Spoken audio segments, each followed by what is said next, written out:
feet sweating. Needs to be cooler in here. It's cold. Really? You're just on fire. Is that what it is? I'm nervous too. Pam, I think you're on. Pam, I think you're on. It's not.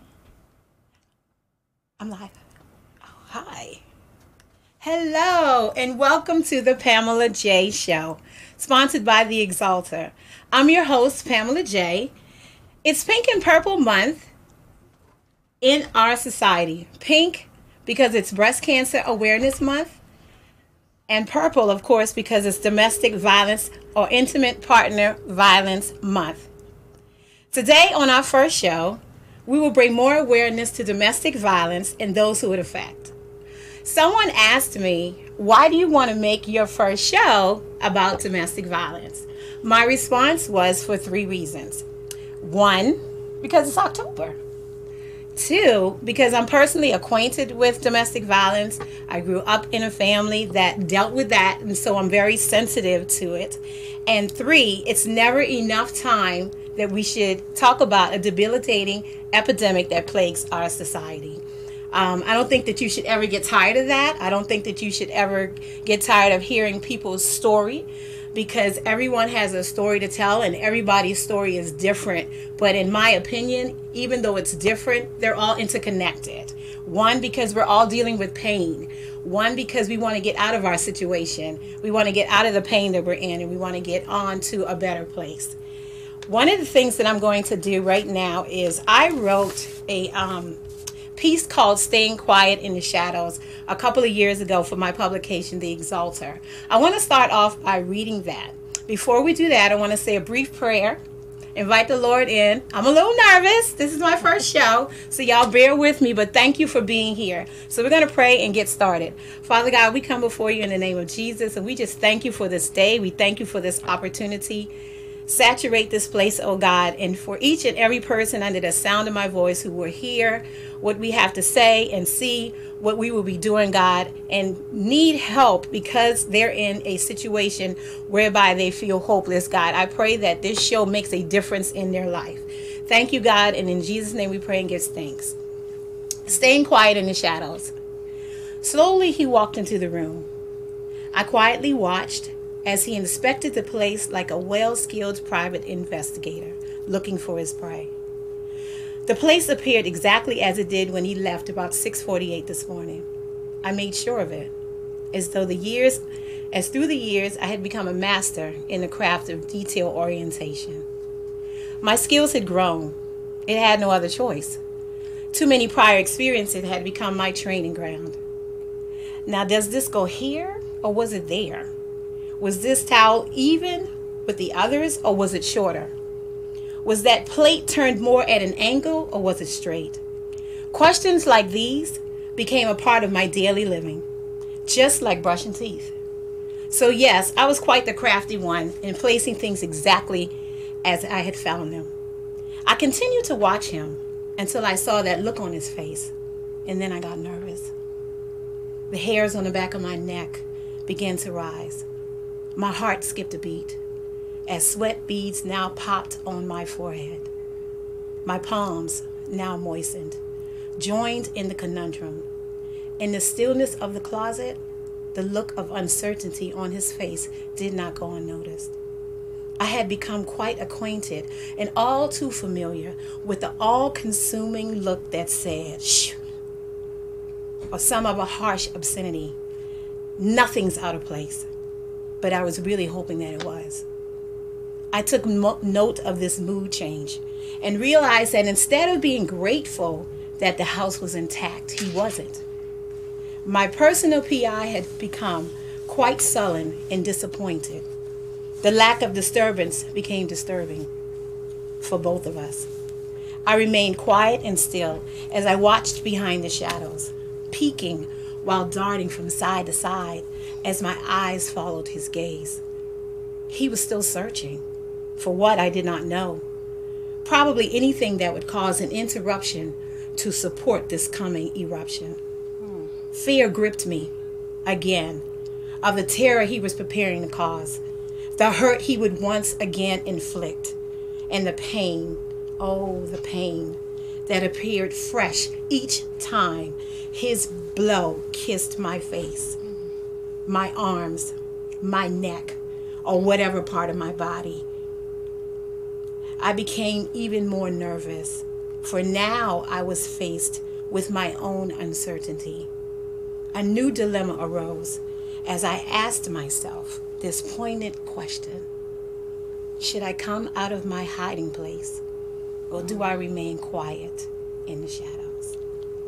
Wow. I wrote that piece years ago because as a survivor, what did you call it? A co-survivor, thank you, of domestic violence, I saw things growing up. I remember being in a room growing up, and I remember feeling like, what is going on? So from a child's perspective, I wrote that. And I didn't write that as a child, I wrote that as an adult.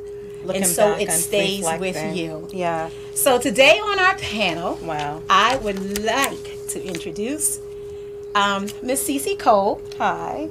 Cece Cole is one of our two guests. And Miss Cece Cole, she is the founder and CEO of Silk and Dress, Lifestyle of the Lady CEO. Am I saying it right? That's right. Okay.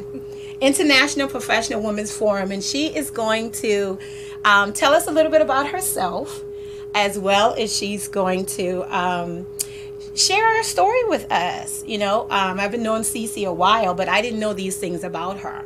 And so I am looking forward to you sharing your story. And to my right, and the right of Cece, is my assistant Camille. And Camille is wearing one of our shirts. And she's only here to model for a little while. Yes. And then our other guest is someone I'm very excited for, as well as I'm excited for these two ladies. And I'm going to bring her on in about 5 minutes from now. But since Cece is here, let's hear Cece's story so she can explain everything to you. And if you want to call in the show, our number is 301-429-9247. This is the Pamela J Show on the WBGR network. Cece, let's hear from you. Well, first, let me just say to glory be to God for what He's doing in your life and this amazing opportunity. Oh, thank you. You know, I always say that when we're obedient to God and we walk according to our purpose and the path that He has designed for us, yes, we know that we're on this amazing journey. Yes. We may not know where we're going. Yes.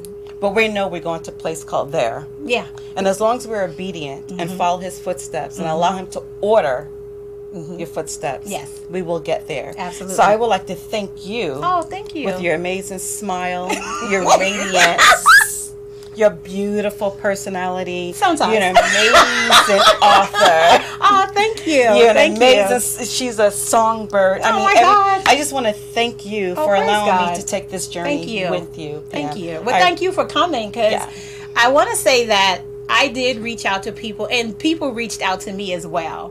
And their conflict was timing. You know, and so I am grateful for everybody who pushed their way to get here. You didn't have to do this.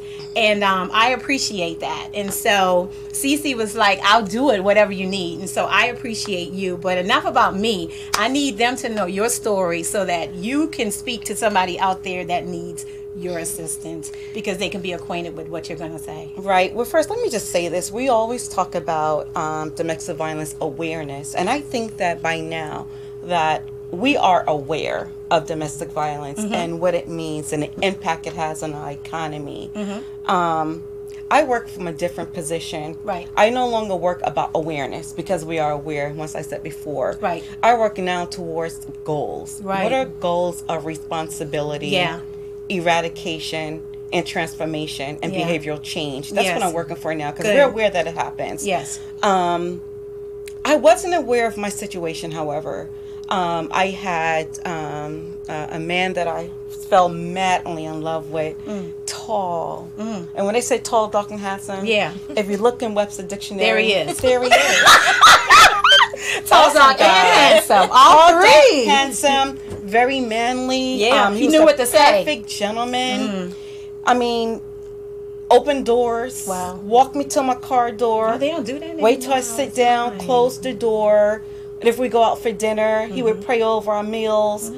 In the morning, Wow. when I finally decided to let him, allow him to know where I lived, that took 6 months because I'm not that person. My kids are not going to have, Uncle John, Uncle Tom. No, they're not going to have the uncles. Right. And so, which is good. Yeah, because sometimes we make the mistake and bringing in too many people. The next day, you meet somebody the next day. Yeah, that's not good. That's not the way I operated. And I respect my kids. I raised men, so I wanted them to know how to respect women. Right. So I had to respect them as a man. Yes. So after 6 months of this courtship and him taking me out, I allowed him to come to my home to pick me up to take me for work. And it took another 3 months from there for him to step foot in my house and to meet my children. Wow. So it was almost a year that we've been, dating. Year 2.5, something strange began to happen. He got a little possessive. You said you was getting off work at 5:30. It's 7 o'clock. You haven't gotten off the train yet. Like, how do you know I haven't gotten off the train yet? Waiting for me at the train.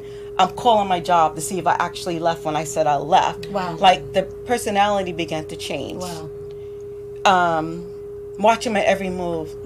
Why are you wearing that today? It's too much cleavage. Pull this up. Control. Very much so. Control. And at first, I was kind of impressed by him. Like, oh, he really cares. He like, that's cute. But then I started thinking, I'm like, okay, wait a minute. Now you're going to tell me how to wear my clothes? Wow. And I always dressed very nice, and I was in corporate America. Right. And as a realtor, I dressed sharp. Right. But then he didn't like the length of my skirts. He didn't like me wearing skirts. And I'm like, why don't you wear pants? Started to try to tell me how to spend my money that I work hard for.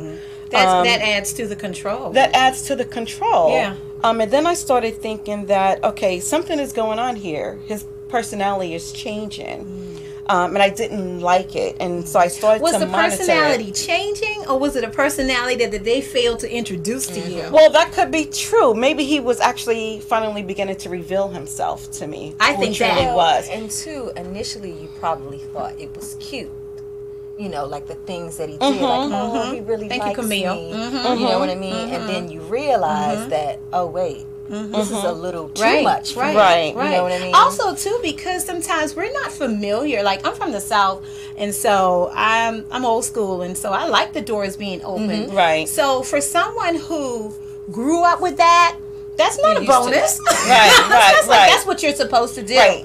But for someone who did not, and I'm not saying you didn't, but for someone who did not grow up with that, it's like, oh my God, he's opening the door for me.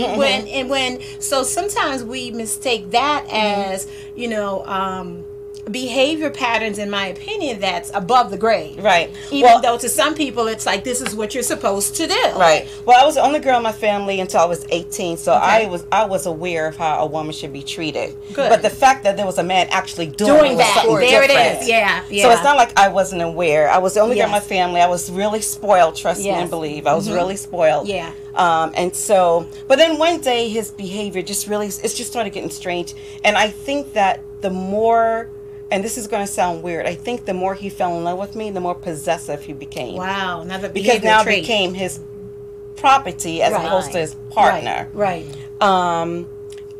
One day, he asked me to come over, and it wasn't anything unusual because he always cooked. I mean, he was a fantastic cook. I had everything I can ever think for in a man, right? He worked, made really good money. He loved to buy my clothes. I mean, there was nothing strange about that. I was the only girl in my family until I was 18, and I was really spoiled. If you want me to do your chores, it's going to come out of course. You want buy me no sneakers, you know? Wow. So I wasn't anything abnormal for a man to buy me things. Well, he was there at his house. The only problem he really had with me is that I wasn't a jealous woman. Do you think that may have added to It his certainly anger? did. It added because to his of your anger. confidence. My confidence added to his anger because he couldn't control that part of me. He couldn't control my emotions. But slowly, do you think he was slowly, psychologically controlling you by some of his actions, subliminally? I don't know, because I just don't think that I gave him that opportunity to kind of control me. Maybe I allowed him to do certain things for me, but not necessarily control. Gotcha. Because I fought back at every angle. I'm a single mother. raising my 2 sons. So you were combative.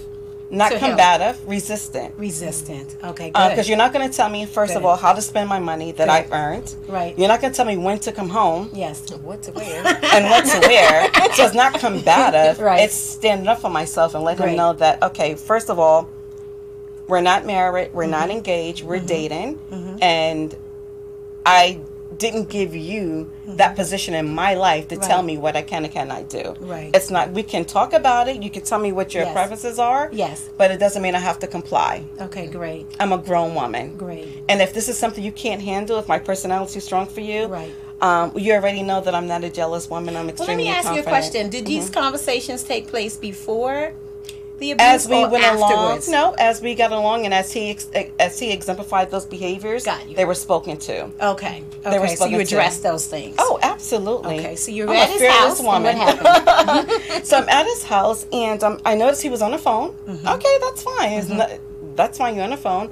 But then I noticed his conversations began to get a little intimate. I'm like, okay. I was like, you know what? I'll tell you what. Can you call me when you're finished, and I'll see you tomorrow. Wow. And I think he was really upset that it wasn't an argument, that I wouldn't get mad. So it was another woman? It was another woman. He's saying intimate things. Scandalous. And so instead of getting up to say, okay, I'll see you later, he got up and he punched me in my face.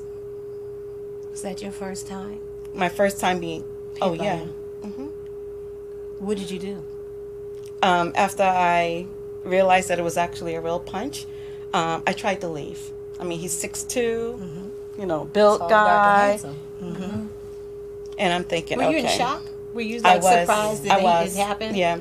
This is a man who asked me to marry him 3 times, who confesses love all the time for me. And I knew he loved me.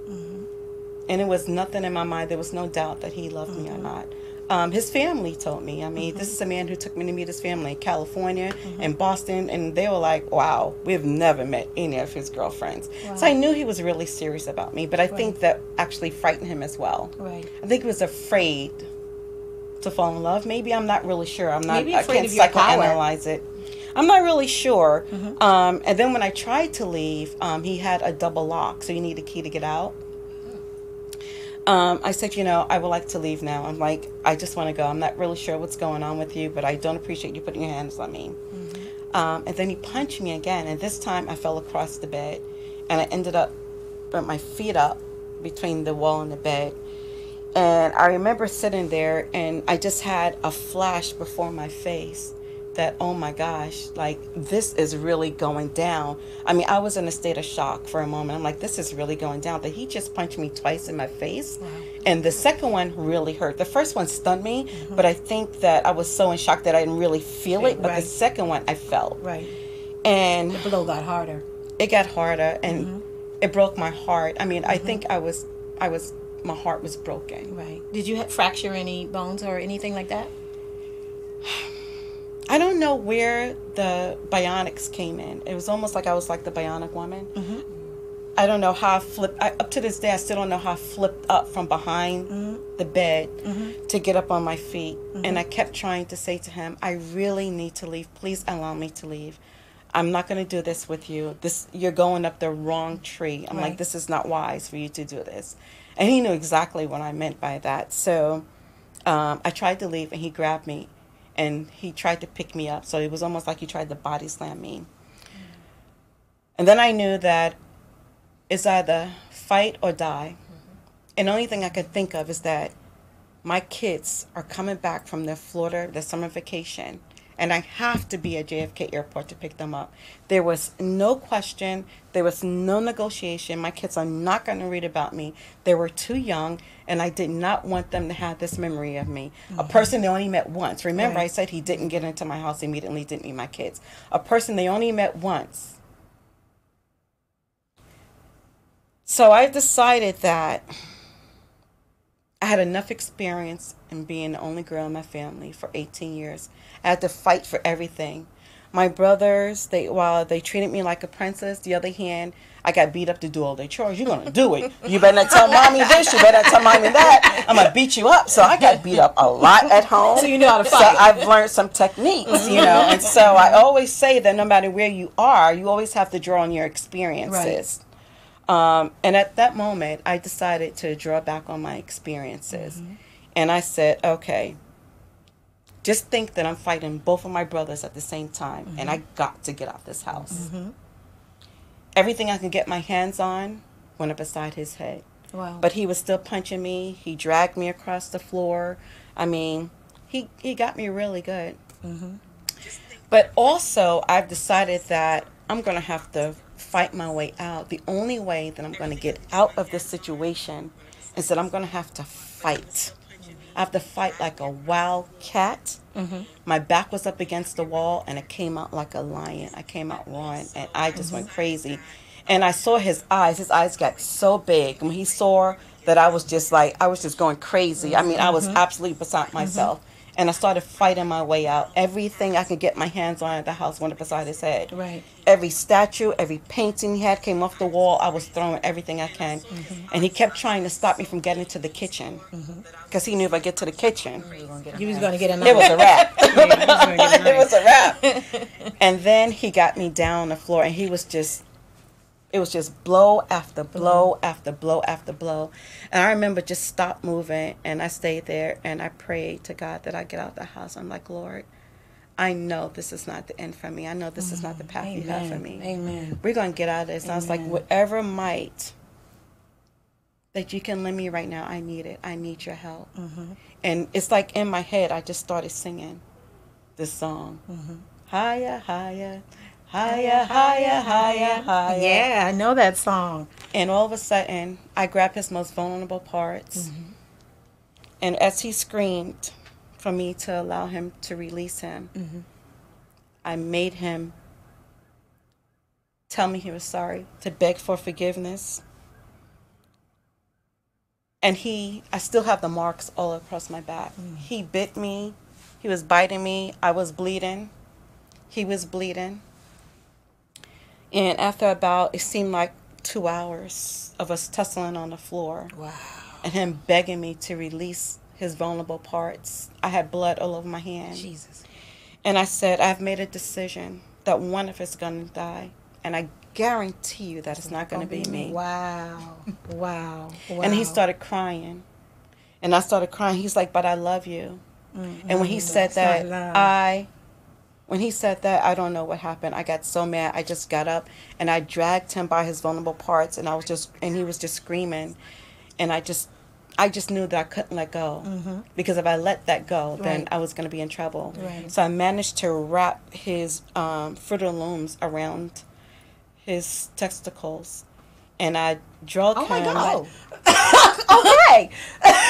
Wow. I managed to wrap his Fruit of the Looms because I was, like I said, I was crazy. I was like the bionic woman. Right. I don't know where I got this power from, but God is amazing, isn't he? Right. Yes, he is. He answered my prayers. This is giving me the power I need to overtake this man. Wow. And he did exceedingly and abundantly. All you could ask. I was on the ground, and he just kept hitting me. He kept trying to kick me. And when he lifted his leg up the third time, I just grabbed his by his brief, and with one hand, I just rapped. And I was like, where are the keys to this house? And he was like, I'm not giving it to you. I'm like, I'm telling you, one of it's getting out, and it's going to be me. Wow. And I think I was speaking in tongues. I don't know what I was saying to him. I just all kind of stuff was coming out of my mouth. Right. And I'm sure it wasn't nice. And finally, he's like, okay. He's like, I'm sorry. And then I'm like, get the keys and let me get out of here. Wow. And then he was trying to call the cops with one hand while punching me with the other hand, trying to talk to me to let me go, let him go. And I said, when I let you go, if you put your hands on me, I'm telling you right now, you're going to die. Wow. And I pushed him back, and he fell across the chair. And then he's like, just get out, you're a crazy woman. I was like, I'm glad you know, and don't you ever forget it. Wow. I am a mad woman. Wow. I told him I was so disappointed in you. You're a disgrace. And then he started crying. He's like, I'm a disgrace, you're disappointed. You know, please don't tell my sister. I mean, he's just started, so I don't know what happened to him in that moment when he thought he can hit me and get away with it. But I left. And then I called 911. And I had, relatives, and I was a community activist, and so I worked hand in hand with the police department and the community affairs. So they all knew me. Right. Several of the police chiefs in the area knew me, And when my cousin called to work down at One Police Plaza, Right. it wasn't good for him. Wow. Well, what I'm grateful for is that your story is a story where you got out. Mm-hmm. But a lot of people don't get out. A lot of people don't fight back. A lot of people become vulnerable and feel their fight is no fight because here's someone who is bigger than them. We're going to take a small commercial break, and we're going to bring in our next guest, who is from the House of Ruth. I am excited because she's going to give us a whole lot of information and some stats, I think, on some things that we don't know about. And so we'll be right back with the Pamela J Show, sponsored by theXalter on the WBGR network. Hello and welcome back to another Breakfast Mojo. I'm your host, comedian Coy, and we're about to eat some breakfast. So come on, follow me. It's already set up. This is what I heard, so I have no idea what's expected. All I know is it's breakfast food, so let's see what it is. I have no idea what it is, folks. No idea. No idea. Here we go. Oh, wow, look at this. Legends. Okay. They got the thing all set up here. It's chicken and grill. So we're gonna see what the chicken is right now on the Breakfast Mojo. What do we have here? Chicken. And what else do we have here? Okay, waffles. Okay. So the chicken kind of threw me off because I'm like, it's breakfast. Hello, this is a Breakfast Mojo. Chicken and waffles. Got my syrup here. Should have been blindfolded when I was doing this breakfast. So I should. But let's see what it's like here. Wow, looks good. It cuts easily. Got a little white powder on it. Some butter. Okay, here we go. All right, let's see what it's looking like. At least you could have had the fork and the knife match each other. You know what I'm saying? But it's okay. Let's see what it's like here. Here we go. Not bad at all. Not bad at all. Let's see what the chicken is like here. Got, you know, some of y'all are saying, why don't you just pick it up and eat the thing? You know what I'm saying? Okay, here we go. So we got the...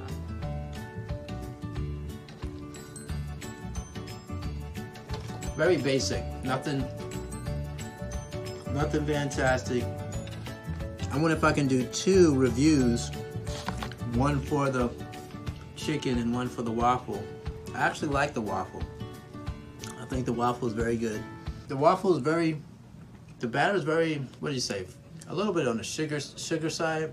The chicken, on the other hand, could be a lot better. I'm not really happy with the chicken as much. I don't think the chicken actually makes the waffle any better. I think the waffle actually complements the chicken. You know what I'm saying? So for my review, I will say breakfast brilliant for the waffle and breakfast blah for the chicken. If I were to do it separately. So that's all the review that we have. Thank you so much for tuning in. Look, what is your favorite waffle place? Do you have a chicken and waffle spot that you normally go to that you can recommend? If you do, write it in the comment. Let folks know, okay? Don't forget to subscribe. Breakfast Mojo. Take care.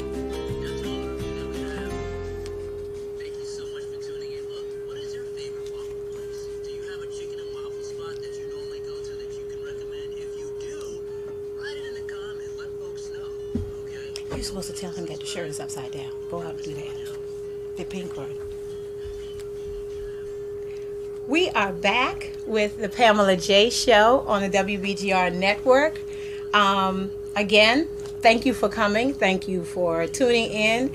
And with us now is Miss Sandra Jackson from the House of Ruth, DC. And we're going to allow her the opportunity to talk to us and tell us who she is, what she's about, and how the House of Ruth helps out a lot of families across America.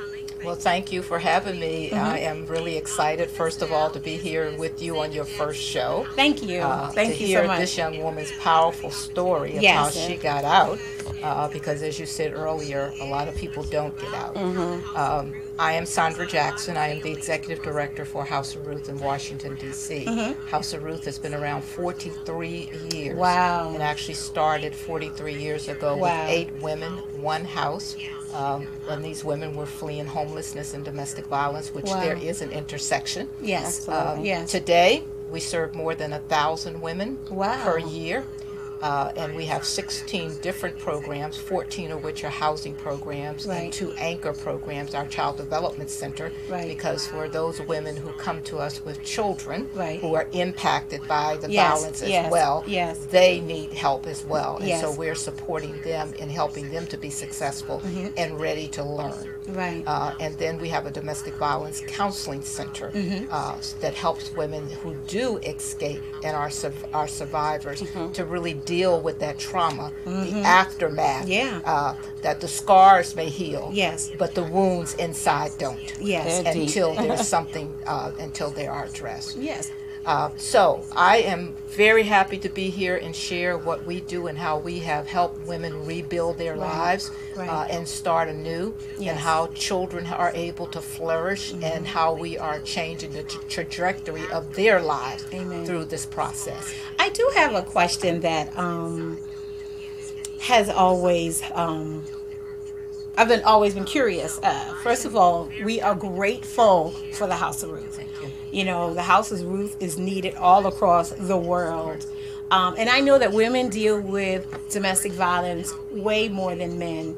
But do you think that your facility will be open to men one day? Or how do you, if you're a man who's abused, because that does happen too, what does he do? Because your facility does not assist. And do you have a brother type assist? Our facility does assist. Our domestic violence counseling center, anyone, regardless of gender, can receive counseling services that identify that they are survivors or victims of domestic violence. So that is one area where great. And in terms of our housing, we have an array of housing services. Some are site-based, which means that the women are there in our properties.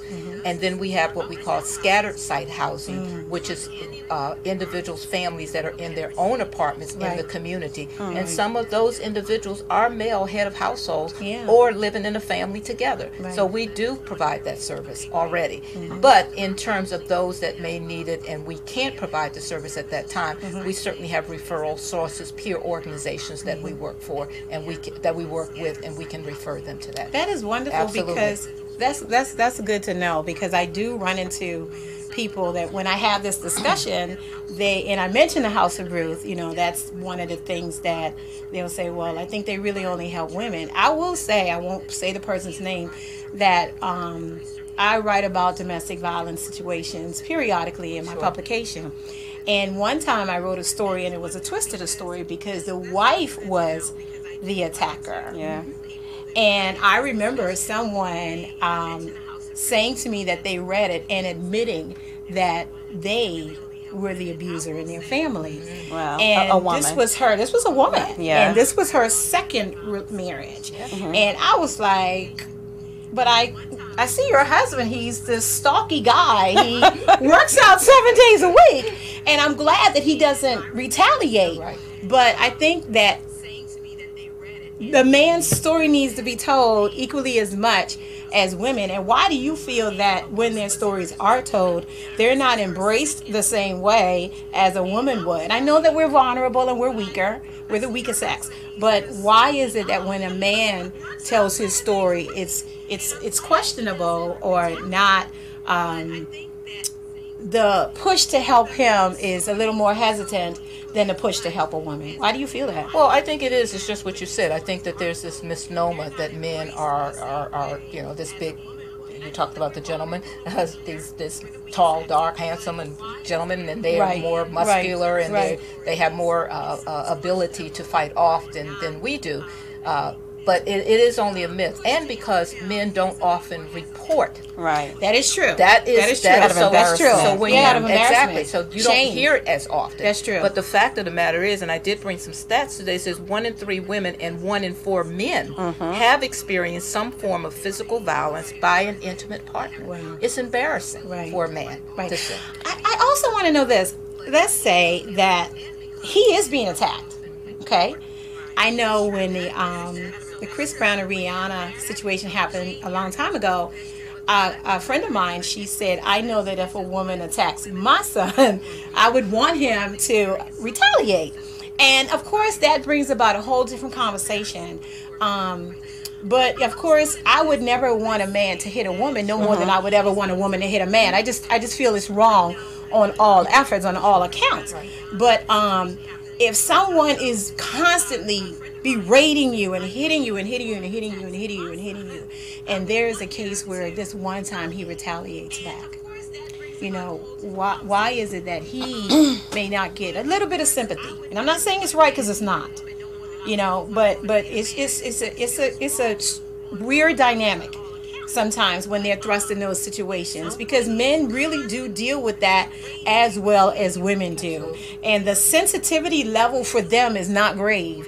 It's like, you're a man, you should take it. You're what, 6 foot and you know, tall, dark, and handsome. You should be able to handle her beating you. But beating you is not right, no matter who's doing it. It's wrong on all accounts. You know what I mean? Because it also messes up his psyche. It messes up his level of trust in the next woman that he has to, you know, have a relationship with. Will she do that to me? You know, and so how do you counsel your men and your women when they come to your facility? Well, we have expert social workers and psychologists that staff our domestic violence support center, and they are able to work with them around, you know, their shame, because it's first dealing with that shame. Most men, for the most part, have been taught not to hit a woman. Yes, most men. And so they're operating from that as well, and knowing if they should hit that woman, that it could be more forceful and more hurtful. And as you said, they may suffer more of the brunt of jail time or what have you, because their hit is not going to be, you know, a simple pat or tap. So. And usually by that time, if they're being taunted, they are even more angry, and so it could be even fatal, and so they're bracing. I believe they're bracing themselves for that. I mean, I'm not a man; I can't speak from a man's position, but I think the bigger part of it is the shame. And also we have to remember that domestic violence can in various different forms, regardless if you're male or female. It's psychological. Absolutely. It's emotional, it's mental, it's emotional, it's economical, and it's financial. It's financial. You talked about control. That is at the heart of it. It is at the heart of it. And how many times have we seen a woman who, and I did a speech in Boston, and afterwards I got chewed out because I was very honest and truthful that women sometimes can really put you into the edge. They know the buttons to push. Yes, they can. And they emasculate them. I think you all need to take ownership of your role in this. You know, and we want to, because I'm sorry, but because we are women and society is more sensitive to us in our situation, we're like, oh, she's a woman, but you need to take ownership if you're provoking that. You need to take ownership if you're the cause of that, and you need to fix you. You need to go and get yourself some help and deliverance. So you won't be the reason why, you know, because it's just, I want fairness on both accounts, you know, and we do uphold the women a lot more than men, and I get that. But, you know, check yourself. Absolutely. And make sure you're not provoking something I mean, if you already know this behavioral trait is there and you choose to stay, then get yourself some help and say, you know what? I need to lay back. But I wouldn't want you to stay in that. I would really want you to get out of that, because you're not sending a good message of having kids, and you're not sending a good message into yourself, because you deserve better. And a lot of men don't report it. When you see a man, he has a low self-esteem. Absolutely. And he has a very strong-willed wife. You know, you can imagine what that dynamic's like at home. He's just mostly like, if I stay quiet, I'll have a happy wife, and then I'll have a happy life. But that's a lie from the pit. That's not the truth. Because you're miserable by trying to make her happy by staying silent and not being your true self. But not only that, a person does not need a reason to abuse. A person can come home and you can pour lemonade in 3 glasses, and one glass you pour just a little bit more, and it's an eruption. You know, so you don't really need a reason, and you can try your best to please the person, but their help has nothing to do with external. To me, it has more to do with internal demons that they're wrestling, that they need help about. I had one lady had said to me one time, and I've been reading this book with by Lundy Bancroft. And she's like, well, you know, me and my husband, we get into arguments, and he can get a little aggressive sometimes, but I don't think he's an abuser. And it just so happened that I had Lundy's book in my hand, And she was able to quote a scripture to me to justify his behavior. And I have it right here. She's like, I stay with him because I love him. And then she had the audacity to quote 1 Corinthians 13:4-7. The love It chapter? says, love is patient and kind. Love does not envy or boast. It is not arrogant or rude. It does not insist in its own way. It is not irritable or resentful. It does not rejoice at wrongdoing, but rejoices with truth. Love bears all things, believes all things, hopes all things, and adore all things. Wow. That was her justification For staying. for staying with him and making an excuse for him. But then I was able to go back with her. I was like, well, I understand that, and I love that scripture, but I love it in a different context. Right. But I do want to let you know this, and I showed her the book I was reading by Lundy, Yes. and it says, has he ever trapped you in a room and not let you out? Wow. Has he ever raised a fist as if he was going to hit you? Wow. Has he ever thrown an object that hit you or nearly did? Wow. Has he ever held you down or grabbed you to restrain you? Right. Has he ever shoved you, poked you, or grabbed you? Right. Has he ever threatened to hurt you? If the answer is yes to any of these questions, then we can stop wondering whether he'll ever be violent, because he already has been. Yeah. And she just looked at me with tears in eyes, and she needed a hug. Yeah. But I'm glad that you brought that up. I'm a woman of faith. You're a woman of faith. I'm a woman of faith. Woman of faith. Sometimes, based on our teachings, women of faith are sometimes told to stay in those situations. Sometimes women who are not women of faith are told to stay. Let's address that. Because, I mean, it's a difficult kind of counseling or kind of situation to be in, but I don't know. I mean, so I mean, as women of faith, sometimes I've heard women that say, you know, I took a vow before God, and I should stay with my husband, but does God really want you to stay in that? And my thing is also too, you know, there's a thing called unequal yokeness in the Word of God, and sometimes we do get married and there's an unequal yokeness in our being married. We should not have been married, and then the problems come, or there's a little stirring up in our bodies that we're like, I shouldn't be with him, but he's treating me a certain way, and so abuse is going on emotionally and mentally prior to the marriage, but we still move forward in that because it may take a long time before another one comes along and he's treating me just a little bit better than the last one. You know, you go through all of those emotions. Yeah. And then you get married, and then you go before the church and things of that nature. And sometimes I've heard people, you know, to say, you know, well, you know, I spoke to someone at the church and they said, you should stay. You know, how do you all feel about that? I believe that there are victims in the pew.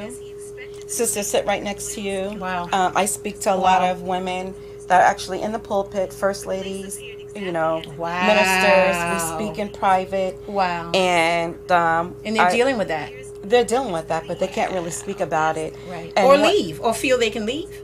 Well, they have the fear of leaving. The fear of leaving for all various different reasons. For socioeconomic reasons, for demographic changes, you know, and then I have to move. I have to take my kids. Do you think also, too, shame for the church? If they're the first lady, okay? Shame for the pastor of the church, not shame for the church. What will this do to him? Wow. How would they perceive me? Wow. How's it gonna look for my kids? Right. How are my kids gonna look at me? Am I gonna turn my family against me? But do you also feel that sometimes in that situation, and being a first lady, they also may wrestle with, you know, I like the benefits of being the first lady. Who am I without that title? I can't say that vanity doesn't come in part. Okay. Doesn't play a part in it. But I think for the most part, it's, you know, I'm a first lady. What is it going to do to the family, the image of the family? Okay. And unfortunately, he knows it as well. Yes. Yes. And so, and it's used against her. It doesn't work. In our communities, we talk about everything. We talk about HIV/AIDS. We talk about educational gaps. We talk about disparities of health. And when it comes down to domestic violence, we don't talk about it in church. And that's one of the things that I'm working diligently on and changing. Yeah. Because I believe that the church is one of the strongest institutions that we have for our community. Absolutely. That can really play a big role in it. Yeah. And we need to address it. It's a huge economical hit to our, economically, and for the U.S., and I know my numbers could be skewed a little bit because this is from 2017, but it's been an economic drain on our economy, $5.8 billion. Wow. In the U.S. it takes to actually care for someone, and services like the House of Ruth across. Women are being killed at alarming rates. Absolutely. And if you can't get to the child, go to the mother, let me go to the child. And this happens with people that are in the church. Right. And I think that the church really don't know how to address it. I agree with that. Probably from both a legal standpoint. And especially if the person has a higher position in the church as well. I'm one Not that I just don't the look at pastor. positions. You may not. I'm the type of person that if you did it, Right. I don't care if you're the pastor. I agree. If you're a bishop. I agree. Or if you put every brick in this church by yourself with your bare hands. Yeah. You should be held accountable. I fight against the eradication of all violence against women. It could be intimate partner. Yeah. It could be anything. It happens. Right. And how do we address it? Right. We have to forget about, we can't really forget about the legalities of it. We have to find a way, if we're going to do marriage counseling, that should be a part of the marriage counseling. Miss Jackson, how do you feel about it? I will say that. And also, do some of the people that come for assistance, are they from the House of Faith and situations like that? Of course. So how do you feel about it? Of course. There is nothing scripturally that supports violence or abuse. There's Right. nothing scriptural. Nothing. So I will just address that just from that point. We thank you. Some people got freed. What I am encouraged by, I'll answer it this way. I am encouraged that churches and ministries are reaching out more because they realize there's an epidemic going on. They realize that there are things that they cannot address because they don't have the proper training. Right, and that's to what it comes address down And to. that's what you talked about, the counseling. You're right, the premarital counseling and even counseling for couples when they are struggling or challenged with one thing or another, that they are reaching out to other kinds of disciplines where they can get the proper assessment. So they're doing more referrals. Great. And I think they should continue to do more of that. Yeah, I do. And not hide and protect. Right. But I think on top of the referrals, I think that, and one of the things that, you're probably part of this, probably House of Ruth is part of this coalition, but we're working on what kind of policies that we can help faith-based organizations implement. Because we have our doctrine, what kind of policy can we put in place where there's a structure? Right. Okay, so we're going to do referral, but we have to do the counseling, and then we have to do there has to be some kind of systematic approach to it because it's happening. Right. It's happening every day. And just say, just go to House of Ruth. It's almost like, I'm brushing you off. Yeah. But there has to be some kind of counseling to it. Right. And then have policies that center around the actions that the faith-based organization can take as they're getting that person in the hands of someone like the House of Ruth. Absolutely. House of Ruth. Miss Jackson. I have another question. Sure. I want to know, do you see a rise of younger women dealing with this? Your high school, your young college age, and how has the dynamics of that changed in the last 5 years or so? Because even though this is not a topic, suicide is on the rise too with a lot of our young people. And so how are you seeing more? I'm sure you are, but how have the numbers changed? And if it's not total accuracy, that's fine. But in the last 5 years and even 10, how has it changed with the age factor of young women dealing with domestic violence? Well, we're certainly seeing more younger families coming in, younger women with much younger children. Wow. Previously, years ago, obviously I wasn't there 43 years ago, but we know the trend was you saw mid-level individuals coming in with families who were fleeing. Right. Now you're seeing younger women that are fleeing from boyfriends and or other partners with younger children.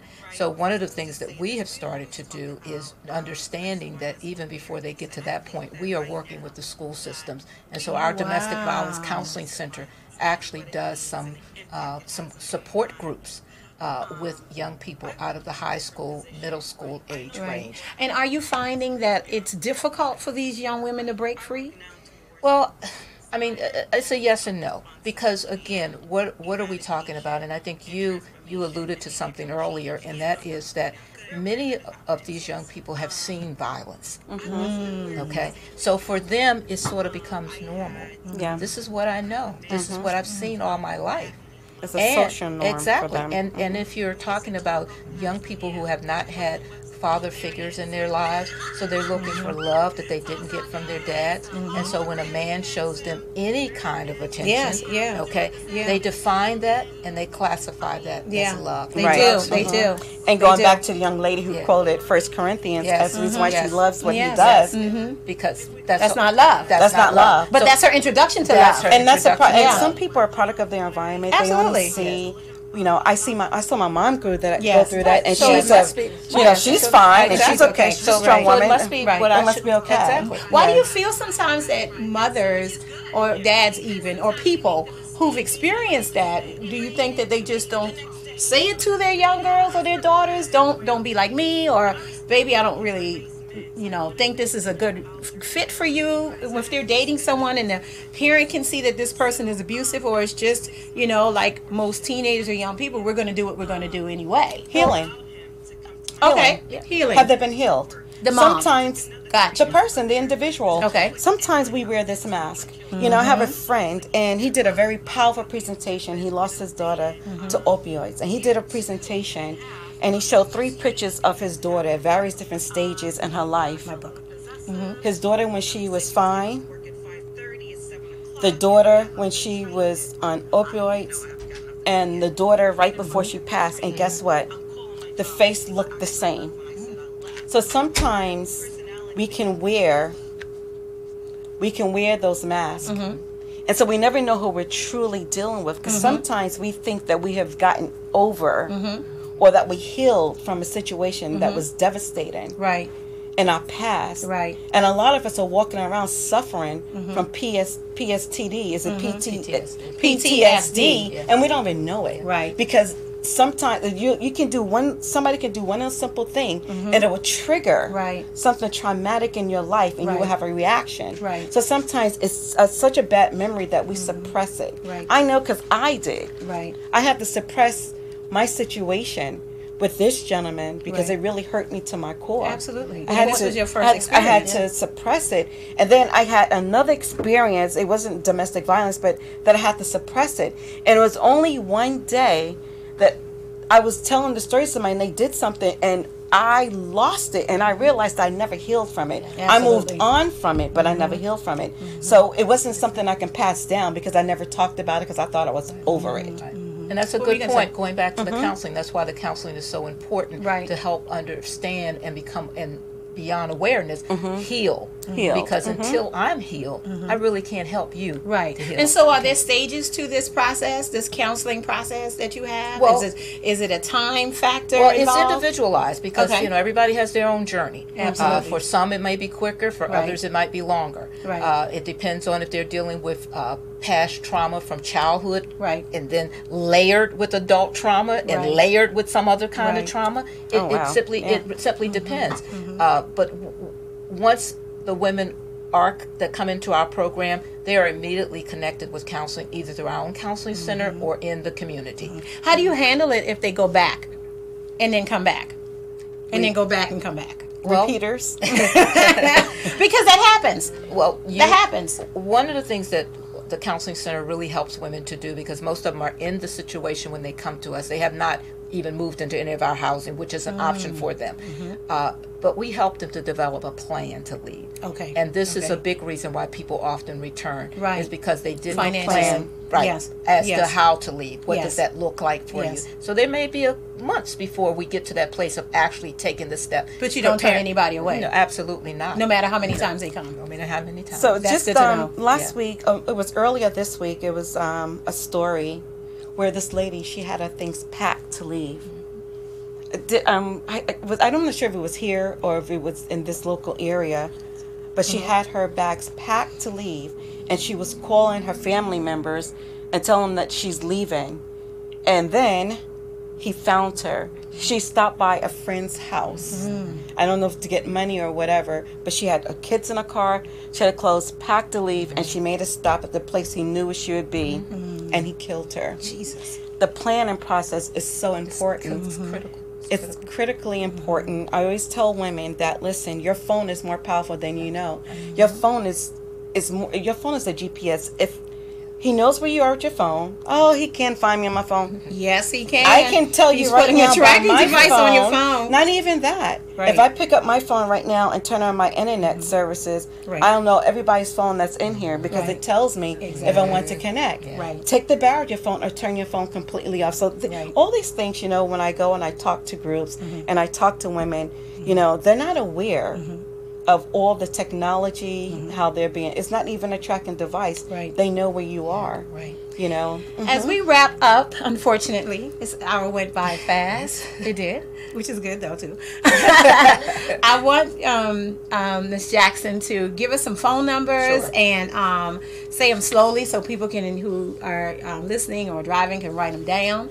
And you know, as we get ready to close out, you know, can you do that? If you have questions or certainly have concerns as a result of what you're hearing today, or you're not sure what kind of situation you may be in, please give us a call at 202-667-7001, or you can go on the website, House of Ruth, DC, and pull up our website. There's a way to make connections with us, and we're more than happy to talk with you and to help you on your journey towards healing and hope. Could you give us your website address? Yes,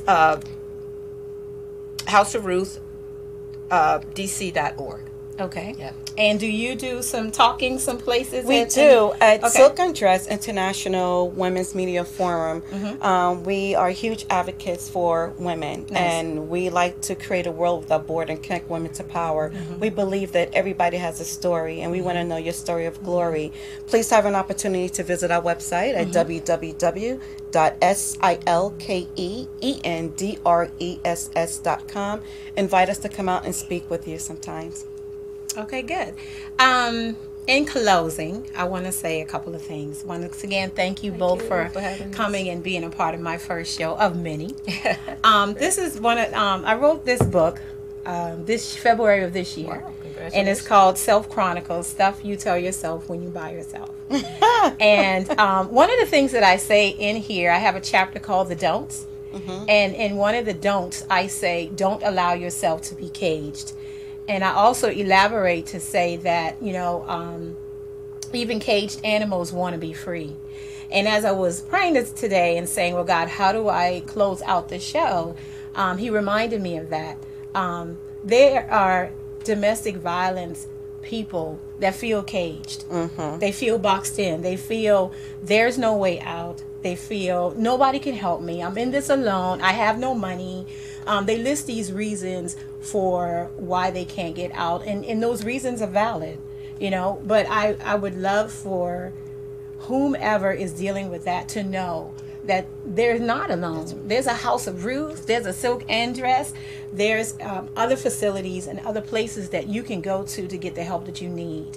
I know growing up, we used to run to one of the grandparents' house, and of course, you know, we make up and you go back. But I don't think that people really know the impact that the children deal with as well. Because it's a situation where everyone who knows you becomes involved. Yes. You know, and so in this Domestic Violence Month, I pray that somebody gets freed. I pray that somebody gets the help that they need. I hope that there's a House of Ruth on their corner that they can go to, and that Miss Jackson is there to greet them, or someone like her, because you don't have to stay in the situation that you're in. Whether you're a woman of faith or not, plugged into the church or not, you know, I pray that wherever God leads you, that that person opens their door for you, and that the help is there for you, so that you won't have to stay in that situation. So once again, thank you both for coming down today, and this wraps up the Pamela J Show. And if anybody has any questions about anything, I have a website. You can go to the website, and the website is thePamelaJ.com. On that, you will know things about the Pamela J Show. You will know things about Self Chronicles, my first book. And Camille, would you like to give our guests a copy? You're going to go home with a copy of the book today. Oh, really? Thank you. Open the making. You get to give. I just want to thank you. Sure. Thank you, because this platform is so very important. Because women universally need to hear this. They need to tune into the Pamela J Show. Oh, thank you. Get her wherever you can. Pick up the book. Yes. It's important that we stay connected. Yes. Because this topic and this situation is larger than us. Yeah. It really is. And our sisters are dying every single day. So we have to do something. Once again, it's no longer about the awareness. It's about action. Absolutely. It's about action. Absolutely. That's right. Next week, we're going to have the American Cancer Society. So we're going to be talking about breast cancer and the effects of that. Once again, thank you so much for tuning in. You could have spent your hour doing whatever you wanted with whomever you wanted on another live network. So thank you again. We want to thank the engineers. We want to thank everyone who's been a part of this. And this wraps up our show. So see you guys next week. You have been watching the Pamela J Show.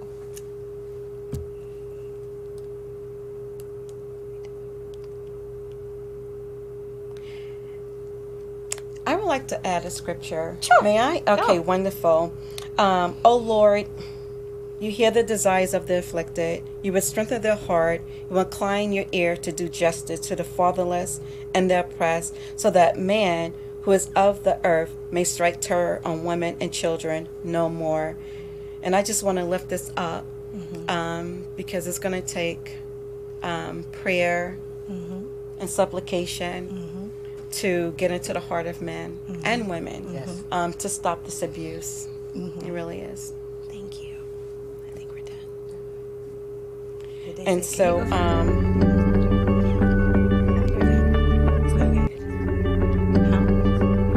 okay. That's why